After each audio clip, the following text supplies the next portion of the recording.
శ్రీమన్నారాయణ. ఓం శ్రీమాత్రే నమః. ఇంతకుముందు చెప్పిన విధముగా ప్రతిరోజు కూడా ఒక శ్లోకము చొప్పున సౌందర్య లహరిని నేను చదివి వినిపిస్తాను అని చెప్పాను కదా. ఇప్పుడు సౌందర్య లహరిలో ఉన్నటువంటి 3వ శ్లోకాన్ని నేను చదువుతున్నాను. ఓం అవిద్యానామంతస్తిమిరమిహిరద్వీపనగరీ జడానాం చైతన్యస్తవకమకరందశ్రుతిజరీ దరిద్రానాం చింతామణిగుణనిక జన్మజలదౌ నిమగ్నానాం దంష్ట్రామురరిపురహస్య భవతి. ఇక్కడ ఈ శ్లోకం యొక్క అర్థం ఏమిటంటే, అవిద్యానాం అంటే అజ్ఞానులకు, అంతస్థిమిర అంటే లోపల ఉండే జ్ఞాన రహస్యం అనే చీకటి, మిహిరద్వీప నగరి అంటే సూర్యోదయము జరిగే ప్రదేశాన్ని మిహిరద్వీపము అంటారంట. జడానాం అంటే మందబుద్ధులకు, చైతన్య స్థబక జ్ఞానం అనే పూలగుత్తులను నుంచి మధురాది మధురమైనటువంటి శృతఝరి అంటే అడ్డు ఆపు లేకుండా వెలువడే తేనె సోయల ధారా ప్రవాహం. దరిద్రాణం అంటే ఆర్తులకు, బాధితుల పాలిట చింతామణి గుణనిక అంటే చింతామణులు హారం కాదా. జన్మజలదో అంటే సంసార సాగరంలో నిమగ్నాన మునిగి ఉక్కిరి బిక్కిరయ్యే వారికి, మురరిపు వారస్య శ్రీహరి ఎత్తిన ఆదివరాహపు దంష్ట్రభవతి అంటే వాటి కోర అవుతుంది.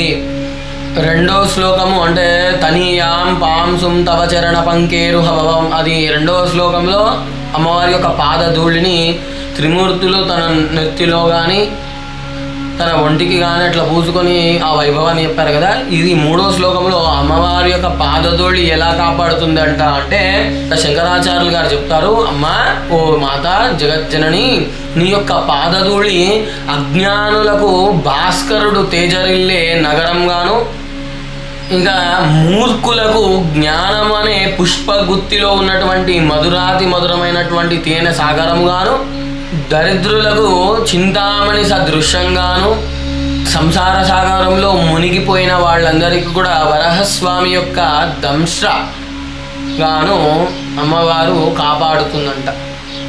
ఇక్కడ ఈ యొక్క శ్లోకం యొక్క భావం ఏమిటంటే, అమ్మవారి యొక్క పాదధూళిని ఆశ్రయిస్తే అజ్ఞానము, మన హృదయంలో పేరుకున్నటువంటి అజ్ఞానం అంతా కూడా సూర్యకాంతి వచ్చినప్పుడు చీకటి ఎలా అయితే పోతుందో ఆ విధంగా మన అజ్ఞానము దగ్ధమైపోతుంది. అదే మందబుద్ధులకు అయితే జ్ఞానము ఇచ్చేటటువంటి కల్పవృక్ష కుసుమాలలో ఉన్నటువంటి తేనె కలుగు, దరిద్రులకు అయితే చింతామణి సమూహము, ఆ చింతామణి సమూహం వచ్చి కూడా మన దరిద్రాన్నంతా కూడా తొలగిస్తుంది. అదే జనన మరణాత్మకమైనటువంటి సంసార సాగరములో ఉన్నటువంటి వాళ్ళందరికీ కూడా వరహస్వామి యొక్క దంష్ట్ర ఏ విధంగానైతే వేదాలన్నిటినీ పైకి ఎత్తుతుందో ఆ విధంగానే మన అందరినీ కూడా ఆ దంష్ట్ర వలె మనల్ని అమ్మవారు పైకి తీసుకొస్తుంది అంట. ఈ శ్లోకం ద్వారా మనము అమ్మవారిని ప్రార్థించేటటువంటిది ఏమిటంటే, మనకు అజ్ఞానం కానీ, మూర్ఖత్వం కానీ, దరిద్రం కానీ, సంసార సాగరంలో ఉండేటటువంటి బాధలన్నీ కూడా నువ్వు తొలగిస్తావు తల్లి అని చెప్పి అమ్మవారిని ఈ శ్లోకం ద్వారా శంకరాచార్యులు వారు కీర్తిస్తారు.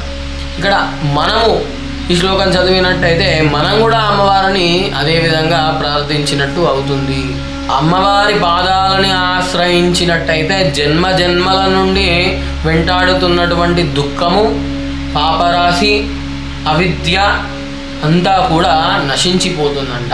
కాబట్టి మనందరము కూడా ఈ సౌందర్య లహరిలో ఉన్నటువంటి 3వ శ్లోకాన్ని చదివి ఈ యొక్క భావాన్ని తెలుసుకున్న మాత్రం చేత ఏమవుతుందంటే అమ్మవారి పాదాలని ఆశ్రయించేటటువంటి జ్ఞానము కలుగుతుంది.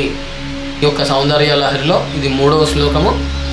అమ్మవారు మిగతా 97 శ్లోకాలు నాతోని పలికించాలని మనస్ఫూర్తిగా కోరుకుంటాను. ఓం శ్రీమాత్రే నమః.